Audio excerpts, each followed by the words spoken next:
What's up, y'all? I want to show you all the rig that I sent you all through Tackle Warehouse. I'm going to show you how to rig it up, and we're going to go over the little nuances that need to happen in order for it to work right. But this is what it looks like. You don't have to use pink, obviously. I didn't get you all pink for a reason. You can use pink if you have them. If you don't, that's cool too. Because you're going to be the only person throwing this, and that is a good thing. In order to catch fish in a tournament, I feel that you need to, give them something that they don't see. The vibration is different. The sound is different. Even though it's the same thing as a regular chatterbait, it just doesn't have all that bulk to it. And this thing, it wiggles like this too at the same time. And this, you just have to see it in the water. It's great. But anyway, I'm going to undo this, and we're going to rig it one more time. But this is what it looks like. It should be absolutely dead straight, and I'm going to show you how to make it absolutely dead straight here in a second. But the hook goes in like that. You're not worming it on there. So you're doing it like that.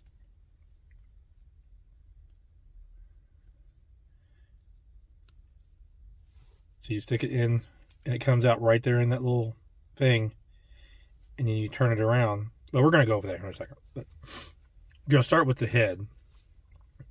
This keeper right here, I pinched those down. Now, you have to pinch those down because they're sticking like that, straight out, like that. So you want to pinch those down with a pair of needle nose, because you will rip the tip of this thing if you don't do that. Okay, that's rule number one. Always pinch those down, unless you're using Elastec, and I would not recommend using a Z-Man product on these things, and I know that sounds weird, but because it's too light, it makes this half ounce lighter because it floats and it wants to roll this way or this way. But these heavier soft plastics with the salt and stuff in them makes it run pretty true whenever you rig it straight. Okay, so first thing, after you pinch down the keepers, you don't have to pinch them down like super flat, but just make sure the points are pinched down, enough to where it doesn't rip your bait. You probably won't be able to pinch them down all the way flat, but anyway, start by going through here just like you would a Texas rig, nothing crazy, and you're going to come out, like I just said, you're going to come out in that right as soon as that slit starts, okay? You're going to push it up on there, you're going to turn it around to where the flap is where the hook is. See what I mean? Get my hands out of the way. You're going to turn it around like that. And you're just going to push it up on there like so, okay? Now what I do to make it is I'm trying to get this where you can see it. I like to pull the flaps open with my fingers. Yeah, ha ha ha. But anyway, and you're just wanting to go straight in. And another thing you can do is there's like a little line right here on the bait. You can line it up backwards like this. You want to go down just a little bit before you stick it straight up in there. Straight in line with that line. And if there's not a line on the bait, it's no big deal. You don't have to. But you want it to be in the middle of the bait, just like that, directly in line with the head. If you don't have it straight, it will ride to one side or the other on you. It'll go up this way or this way. If you can't get one dead straight, and it does do that, you can slow the bait down a little bit, and it'll track it a little bit, because you can't burn these things. Excuse me. You can't really burn them as fast as I would like to fish them, but you don't have to fish them fast. But what you do is, or what I do is, if I feel or if I see that bait riding to the left or right, I'll just stop it. I'll pop my rod, and then I'll slow it down, and then it'll run true. The pop doesn't really affect anything.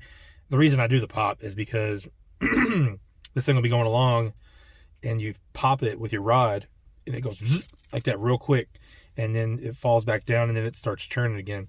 That little pop, the zip part, is what triggers those fish to hit it. And that's not the only way you can fish it. The other way you can fish it is just like a jig or a blade bait. Let that sucker hit the bottom. It's laying there. You lift it up, it goes, and then it falls back down, and it falls back down. You can do it just like that. You can slow reel it on the bottom, and if you get one super duper straight, you can have it up. If you hold your rod tip up, you can have it on the top of the water like a spinnerbait. But you have to get that sucker so straight. I do not fish it like that very often. Really, really high on the water column.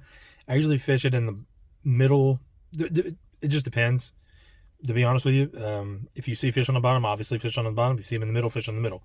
If you see them on top, you might want to switch to a spinnerbait or some kind of shallow running crankbait or something. But I would recommend keeping this in your hand the majority of the day, just because it's different. Nobody else is going to be throwing this, and that is a good thing. That is a really good thing. Other than that, dudes,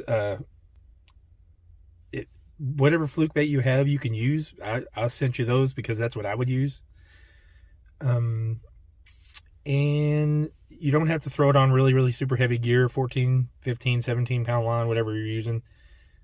I mean, you could probably even throw it on 12. This is really no different than a spinnerbait, really. So whatever you would use on a spinnerbait, and you don't have to like set the hook. It's more of a crankbait set. You just like lean into it. You don't have to like quick snap it or like a jig or a worm or something. You know, the same thing you would do with a spinnerbait or a crankbait. The hook set's just perfect, because that's what I do, and I don't lose very many fish on this thing. I will be throwing this Sunday, this exact one probably. So we'll all be throwing these, because the Bassett Tailsville, I ain't never seen this either, but I've only had it work in the springtime, even though it does work in the summer too. But it seems like the bite kind of goes down in the summer for some odd reason. I don't know why. Even though I do still catch fish on it, they just seem to prefer it in the spring. I almost think it's because it's just so different. You know, everybody's throwing chatterbaits and, you know, stuff like that, and then this comes along and it looks more real than having a bunch of skirt material doing this number on it. But yeah, but that's all I wanted to send you all, is to show you how to rig those. That way you'll be all set for Saturday. And I'm gonna do that the route I want y'all to take tonight, and I'll get it edited tomorrow, and I'll send it to you whenever I get it all edited and whatnot. So it'll be tomorrow. I might be able to get it edited tonight and send it to you today, or if it's not today, it'll be tomorrow sometime. But anyway, enjoy those baits, boys, and see y'all on the water.